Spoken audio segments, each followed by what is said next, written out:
There are 4,218 PS2 games, and I'm beating every one of them. I've got to own the game because I'm playing everything on the original hardware, but I've beefed it up with a RetroTink 5X, some component cables, and more to come soon. Can I do this before I die of old age? I hope so. Kao the Kangaroo Round 2 was developed by Tate Interactive and released on PC in Poland in 2003 and finally in 2005 and 6 for console. A slightly updated version was released for the PSP, containing multiplayer and a few extra single-player levels.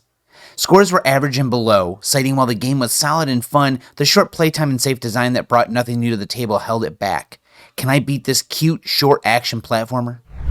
Kao the Kangaroo Round 2 takes place after the very first game, which I never played, but apparently a hunter had captured your friends and you saved them, and he's back for revenge in this game, where you have to save your friends again.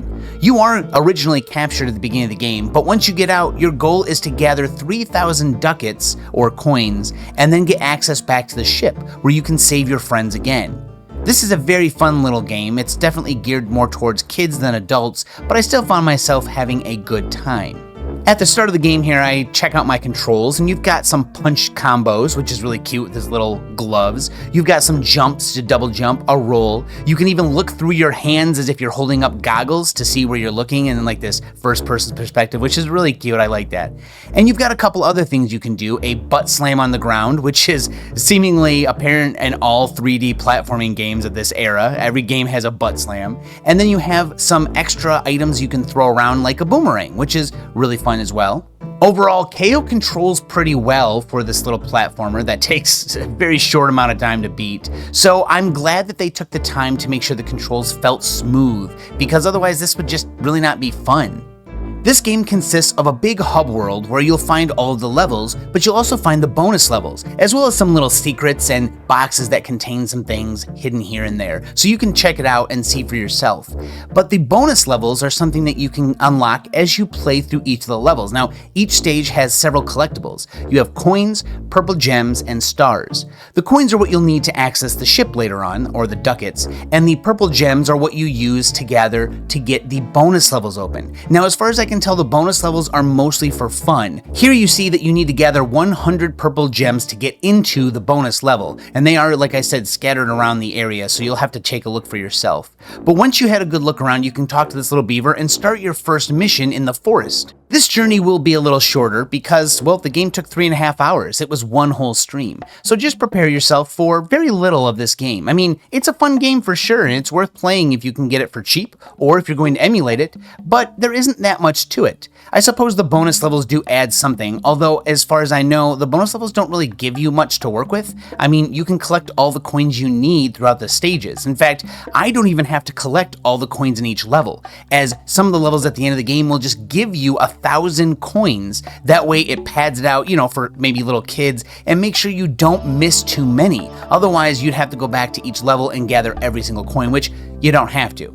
Although these levels are very easy because they're the beginning of the game, so this level right here starts off with us talking to some fireflies, learning the different things you can do in the game, such as jumping across water. You cannot go in water, you will die. You'll be interacting with objects around the environment to help some of these beavers, and you'll be doing this throughout the rest of the game. It's kind of a fun little setup. It's very simple, and it's definitely a much easier game for kids. My son actually walked in while I was playing this, and I showed him, and he thought it was kind of cool looking. There are a few times where you'll ride on animals or ride on vehicles of some sort, and this is one of those times where you scare the little anteater babies back into their homes, and you get a star, which the stars are for upgrading your abilities. Every time you collect enough stars, you'll get a little upgrade to your abilities, which is actually pretty cool, although definitely not necessary. I beat the game mostly with only like 1 or 2 upgrades. The very second level has us running through a Crash Bandicoot style level, going towards the screen, being chased by a big monster, which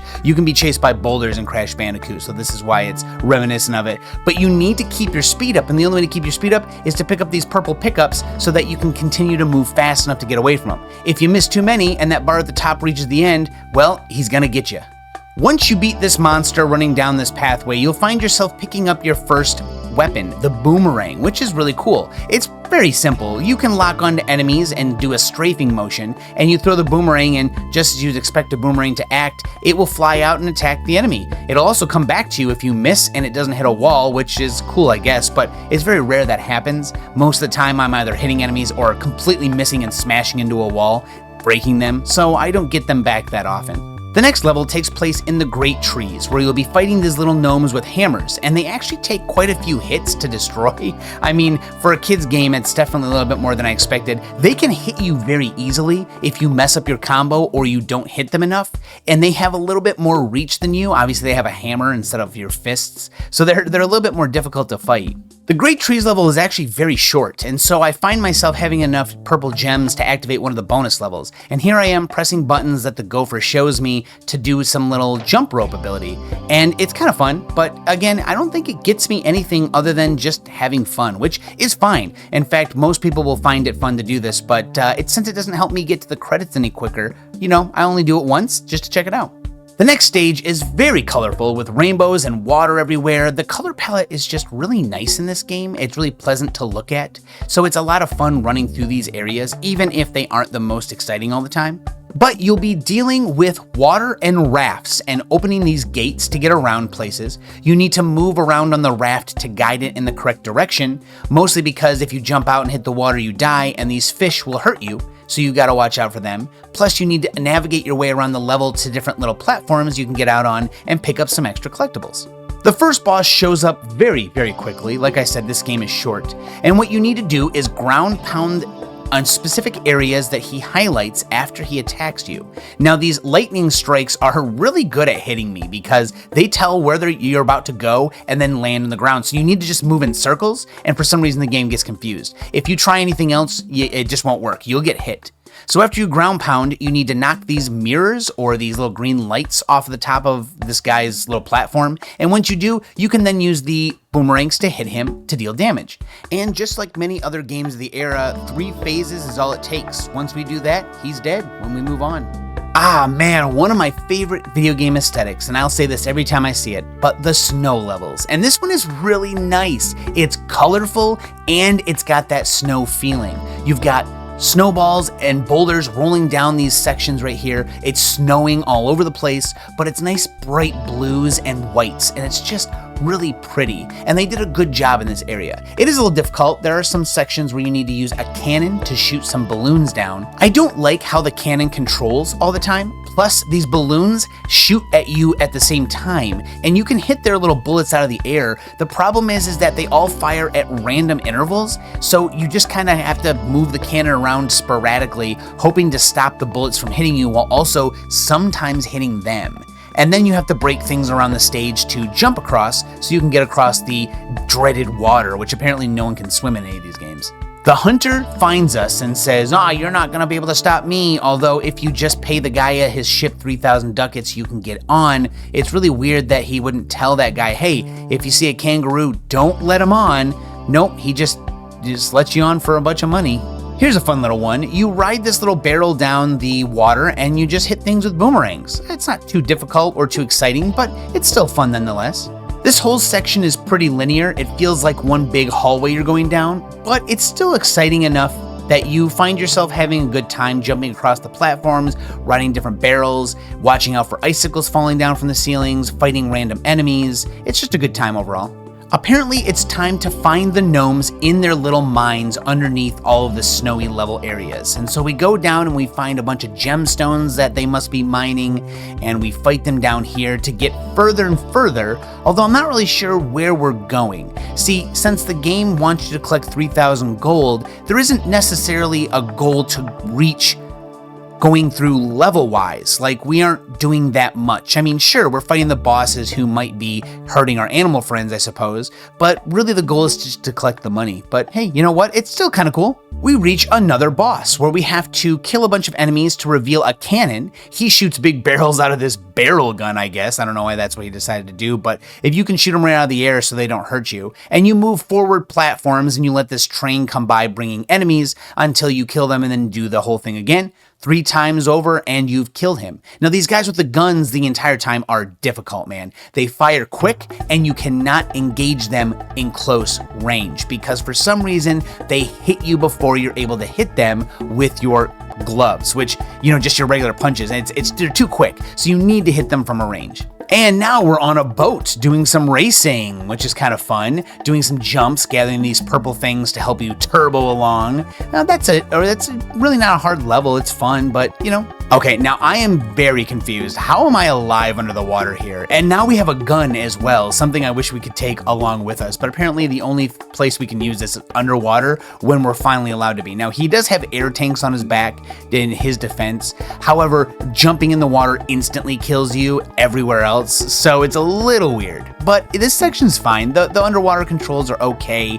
They're not the best, but underwater controls are always a little bit difficult to do. I feel like there's some games that do it well, and this one does a fine job at it.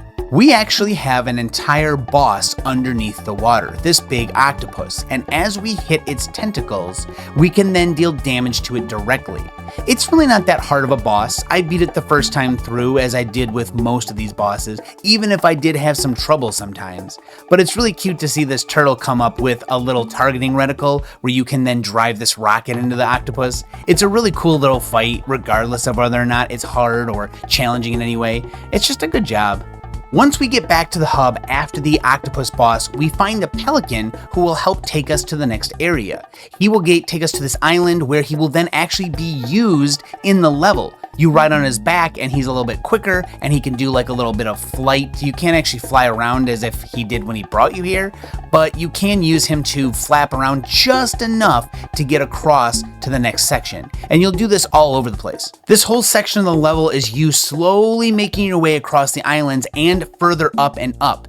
And I did unlock with some stars the ability to fly a little bit, or rather glide. And I have this cute little gliding helmet on, which is a lot of fun. It does help and does make it easier to do some platforming sections, but it is absolutely not necessary. Most of the things I do with it are try to get to places earlier than I'm supposed to, and maybe just make it easier to get across platforms when I'm too lazy to jump at the right time. Otherwise, it's not necessary. Here's a section where we're going around a circle around the middle of this lava, and you try and get above the lava before it hits you. Of course, the faster you move, the easier it is. And sometimes you jump on the pelican, sometimes you don't.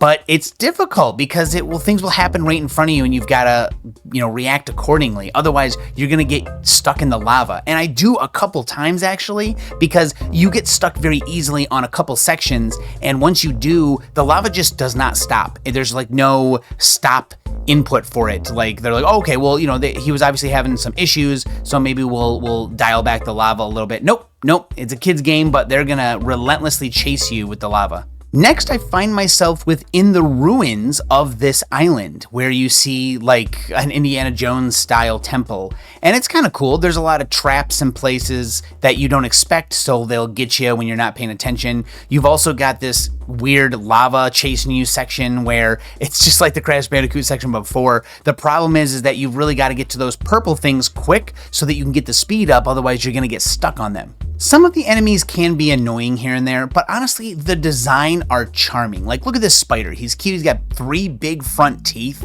He's got like disproportioned eyes that are big. They're just really cute. Even the guys with guns are kind of cute. Like everything they do, the animations are a little bit over dramatic, which makes them seem a little bit more alive. For cartoons, it's a really good idea to do that, and they did a good job here.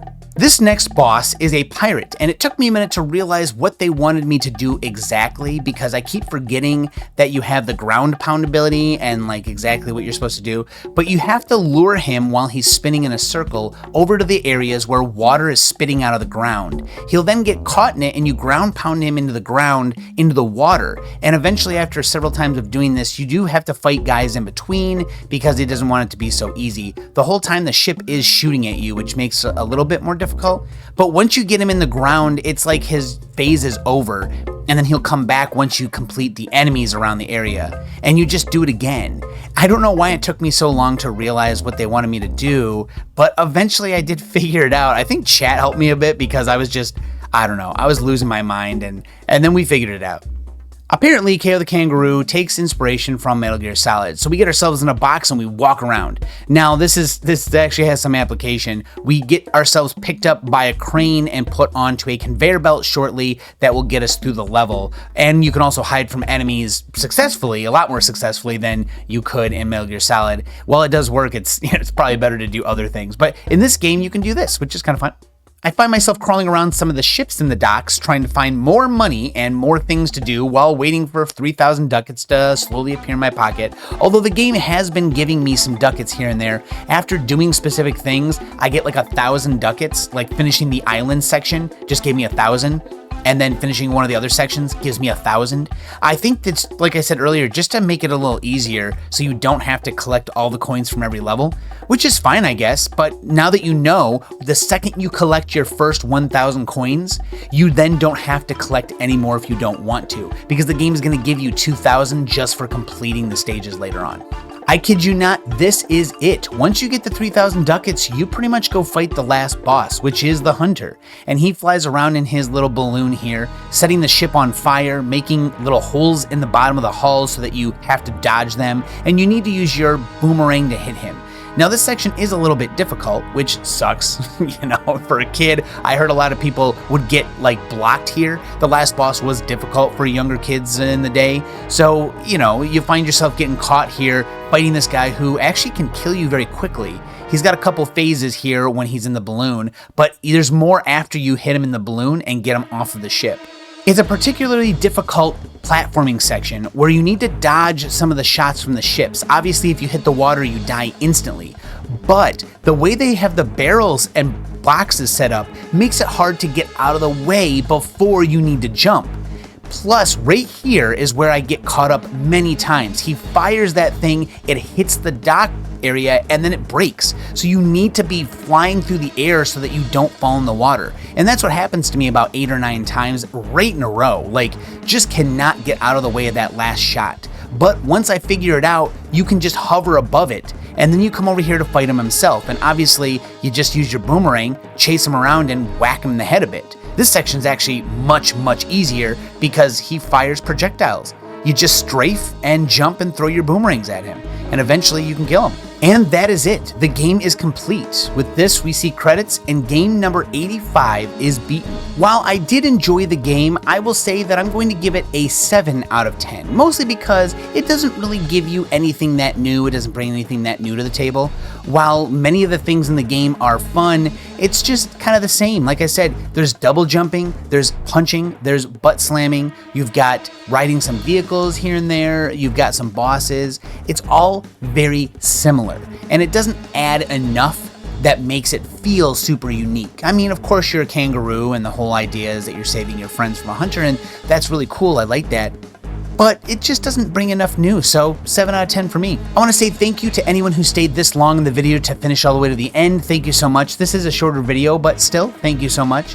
Thank you to all the members of the channel, both YouTube, Twitch, and Patreon. Thank you guys so much. It's making these videos possible. We've got so many cool game requests, and anyone who's donated to the channel. That, of course, is another thing. If you've donated to the channel, then they've gotten more game requests, so that we'll be playing those as well. So thank you, everyone who has helped the channel in any way, even just being here. If you're here for 5 minutes and say hi, thank you. I appreciate everyone who is here.